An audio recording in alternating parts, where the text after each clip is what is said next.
Londres, 1888, début de la transmission. Plusieurs femmes ont été retrouvées mortes dans le district portuaire de Whitechapel. Serait-ce encore l'œuvre de Jack? Un nouveau cadavre découvert sur les docks. Cette fois, c'est celui de Mary Ann Nichols. Quand s'arrêtera-t-il?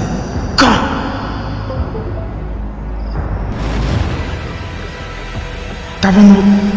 Qu'avons-nous reçu? Une lettre écrite avec du sang? Serait-ce celui de sa prochaine victime?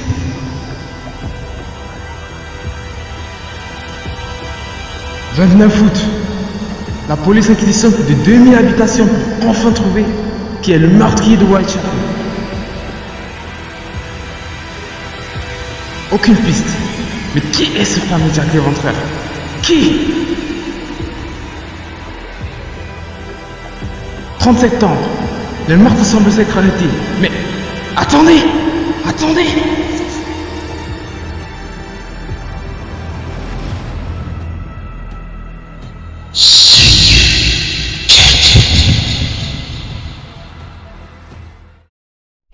Bonjour. Est-ce que vous êtes autant surexcité que moi à l'idée de ce qu'on va faire aujourd'hui? Eh bien vous devriez, parce que aujourd'hui on s'attaque à un très gros morceau. Avez-vous déjà entendu parler de Jack l'Éventreur? Jack l'Éventreur est l'homme qui est depuis longtemps connu comme étant le plus grand criminel de tous les temps et en fait officiellement près de 5 victimes, toutes des femmes dans un district de Londres au 19e siècle. Le plus improbable dans tout ça, c'est que jusque dans les années 2000, plus de 100 ans après les faits, on n'ait aucune certitude de quelle était sa véritable identité. Ce qu'on peut dire, c'est que cet homme aura toujours été un fantôme et que les autorités n'auront jamais réussi à l'attraper. Et donc si les enquêteurs ne parviennent pas à le trouver, nous, on va s'en occuper. Donc j'enfile mon meilleur manteau de détective et quant à vous, prenez vos loupes, vos popcorn et abonnez-vous parce qu'aujourd'hui, on va arrêter Jack l'Éventreur.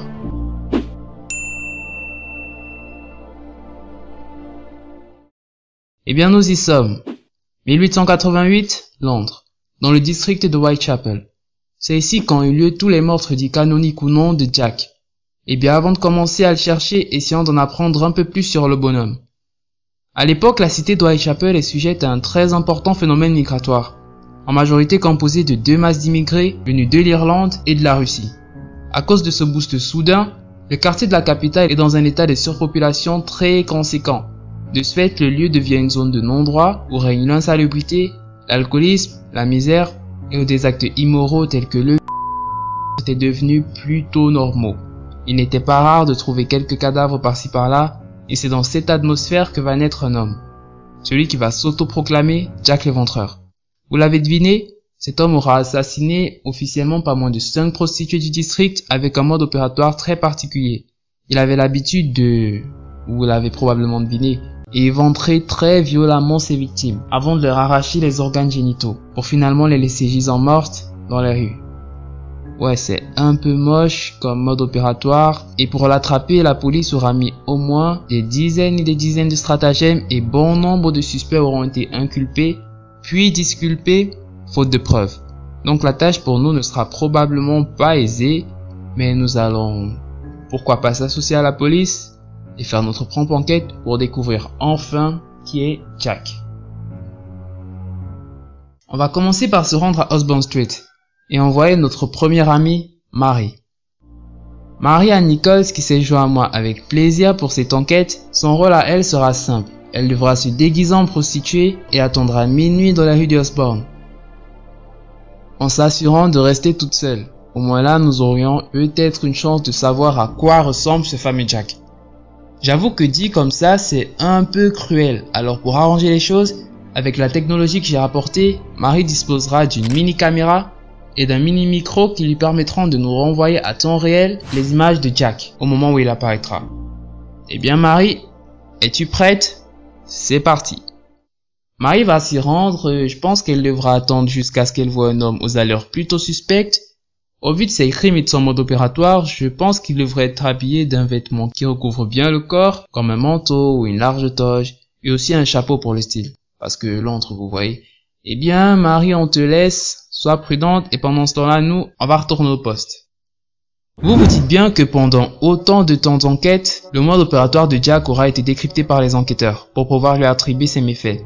Tout d'abord, sa marque de fabrique, ce sont les balafres sur la gorge de ses victimes, signe d'un éventuel étranglement, de mutilation à l'abdomen et aux parties génitales, ainsi que des prélèvements de plusieurs organes internes. Tout cela sera retrouvé sur quasiment toutes ses victimes. Et... qu'est-ce qui se passe? Eh bien les gars, on dirait bien que Jack aura eu raison de cette pauvre Marie qui n'aura pas su survivre à l'enquête. C'est plutôt triste, donc une petite minute de silence. Eh bien tout cela était inévitable parce que en effet, Mary Ann Nichols est la première victime officielle de Jack et la cause de sa mort sera d'autant plus atroce. En effet, elle succombera après s'être fait trancher la gorge par 2 coups de couteau et son abdomen présentera quant à lui plusieurs signes de marques et de lacération. Malheureusement, grâce à la caméra que nous avions confiée à Marie, nous avons pu recueillir malgré l'obscurité le fait que l'homme était un homme de plutôt grande taille qui maniait à la perfection le couteau. Donc on pourrait supposer qu'il était pourquoi pas un chirurgien, un boucher ou peut-être même un coiffeur parce que eux aussi ils ont plutôt une bonne dextérité. Mais nous avons aussi appris un élément très déterminant, c'est que notre suspect avait une moustache.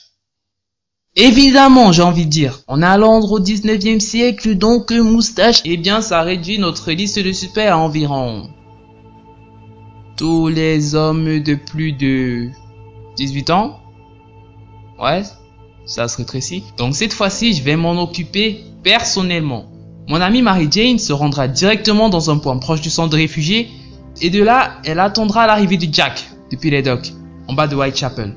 Pendant ce temps-là, je serai à quelques mètres depuis un bateau, parce que je veux pas me faire tuer, prêt à intervenir au moindre passage. Et votre rôle à vous sera de rester là. Voilà. Eh bien nous, on va y aller et je pourrai probablement pas vous tenir au courant durant tous ces événements, donc on se verra après. Si je suis toujours en vie. Voilà. Eh bien les gars, c'était...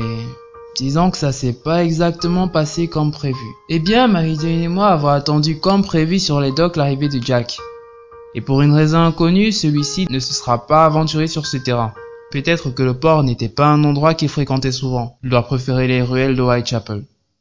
Ouais. Nous n'avions donc pas d'autre choix que de retourner à Middlestate dans l'espoir de rencontrer l'assassin de Whitechapel.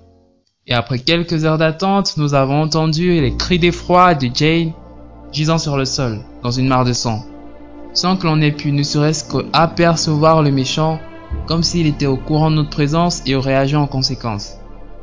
Et avec ça, ça nous avance pas du tout dans l'enquête. Difficile de savoir si on y arrivera.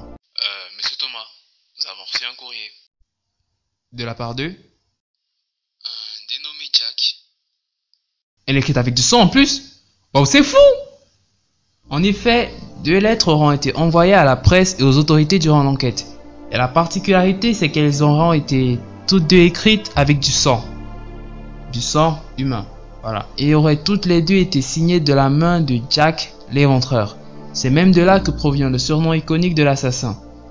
Ce serait extraordinairement perturbant si je vous disais quel était le contenu de la première lettre. Cher boss. Mais la deuxième, quant à elle, s'adressait au chef de la police.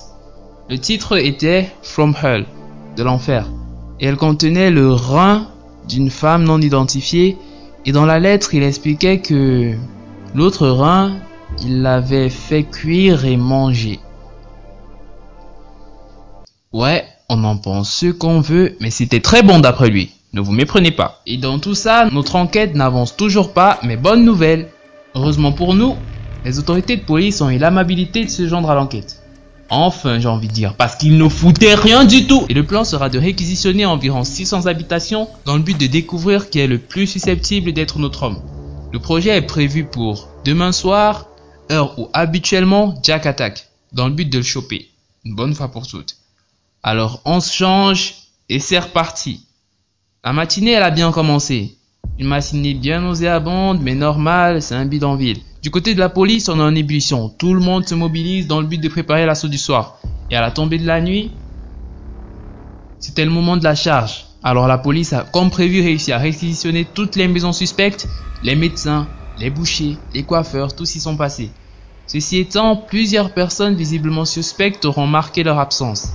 Mais malgré tout ça, alors que la police fouillait les domiciles, mon équipe et moi avons aperçu un homme suspect d'une trentaine d'années, d'environ 1,90 m qui rôdait près de notre équipe, avec rien de moins qu'un couteau de 20 cm à la main.